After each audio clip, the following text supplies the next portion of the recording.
পালিয়ে গৌরব আসছে ঝিলিকের কাছে। সম্পূর্ণ জানতে ভিডিওটিতে একটি লাইক করে দেখতে থাকো। গল্পের শুরুতেই দেখা যায় ঝিলিককেই সবাই গয়না চোর ভাবছে, কিন্তু গয়নাটা চুরি করেছে আসলে আখি। এর মধ্যেই দেবা বলে, অফিসার আপনি ওকে কোথায় নিয়ে যাচ্ছেন? অফিসার বলে, দেখুন আমাদের কাজে এইভাবে বাধা দিতে আসবেন না, তার ফল কিন্তু খুব একটা ভালো হবে না।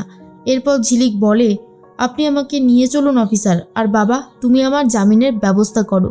গৌরবকে যেন কোনোভাবেই আমাকে ছাড়া পুড়িয়ে না দেওয়া হয়। আমি আসবো আর তখনই গৌরবকে পোড়ানো হবে, তার আগে নয়।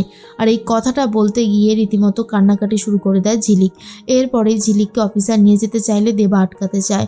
তখনই পল্টু বলে, ছেড়ে দে দেবা, পুলিশের এই কাজে তুই বাধা দিস না, তাহলে খুব একটা ভালো হবে না।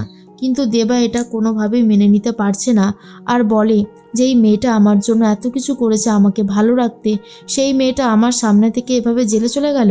না না, আমাকে কিছু একটা করতে হবে, এইভাবে থাকলে হবে না। ঝিলিকের চোখের থেকে জল পড়তে থাকে, আর অন্যদিকে ঠিক সেই মুহূর্তে আখির চোখ থেকেও জল পড়ে, যেটা আখি কোনোভাবেই মেনে নিতে পারে না। আর বলে, কি ব্যাপার, আমার চোখ থেকে এইভাবে জল পড়ছে কেন? মনে হচ্ছে কেউ যেন আমার জন্য কাঁদছে, কিন্তু কে সে, আর কেনই বা আমার সাথে এরকমটা হচ্ছে? এর মধ্যেই ঝিলিককে তো পুলিশ নিয়ে যায়, আর অন্যদিকে দেখা যায় গৌরবকে কেউ বা কারা বন্দি করে রেখেছে, আর একজন গুন্ডা চলে এসেছে খাবার দিতে। তখনই গৌরব বলে, আমাকে এখানে কেন আটকে রাখা হয়েছে? তখনই গুন্ডাটা বলে, কারণ তো একটা আছেই, তবে সেটাই কি আমি বলতে পারবো না। শুনলাম আজকে তোমার নাকি সৎকার করা হচ্ছে, তোমার বউয়ের আজকে সিঁথি থেকে সিঁদুর তোলা হবে, শাখাপলা ভেঙে দেওয়া হবে, আজকে থেকে একটা নতুন গল্প শুরু হবে। গৌরব এটা শোনার পর সেই গুন্ডাটাকে মারধর দিতে থাকে। তার মধ্যেই দেখা যায় যে গৌরবের বডির সৎকারের ব্যবস্থা করা হয়েছে। চারিদিকে অনেক লোকজন এসেছে। এরপর ঝিলিককেও নিয়ে আসা হয় পুলিশের কড়া পাহারায়। অন্যদিকে গৌরব বলে, আমি তোকে ছাড়বো না, এই বলেই গুন্ডাটাকে বেধড়ক মারতে থাকে। তখন গুন্ডাটাও গৌরবকে মারার চেষ্টা করে, আর গৌরব সেই গুন্ডাটাকে মেরে ওখান থেকে পালিয়ে যায়। এদিকে মাস্কম্যান যে ছিল সে উকিল রজতাভ লাহিড়ীর সাথে কথা বলতে থাকে। রজতাভ লাহিড়ী পুরো প্ল্যানটা করেছে আর বলে, এখানে আর একজন আছে যার নাম হচ্ছে পিয়ারকে। ও যেদিন জেল থেকে ছাড়া পাবে সেদিন এখানে এসে কিছু না কিছু ঘটাবে। এদিকে পিয়ারকে জেলের মধ্যে রয়েছে আর বলতে থাকে, সবাই ভাবছে পিয়ারকে নামক কাঁটাটা উপড়ে গেছে হয়তো, কিন্তু সেই কাঁটাটা যে আবার গজিয়েছে সেটা এখনো পর্যন্ত কেউ জানে না।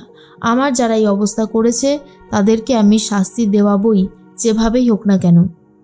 এরপরে রজতাভ লাহিড়ী বলে, যা করার খুব সাবধানে আর খুব বুঝে শুনে করতে হবে, কারণ ওই যে মেয়েটা ঝিলিক ও কিন্তু চালাক আছে, তাই কোনো রকমের কোনো ভুল করা চলবে না, তাহলে আমাদের প্ল্যান কোনোভাবেই সাকসেসফুল হবে না।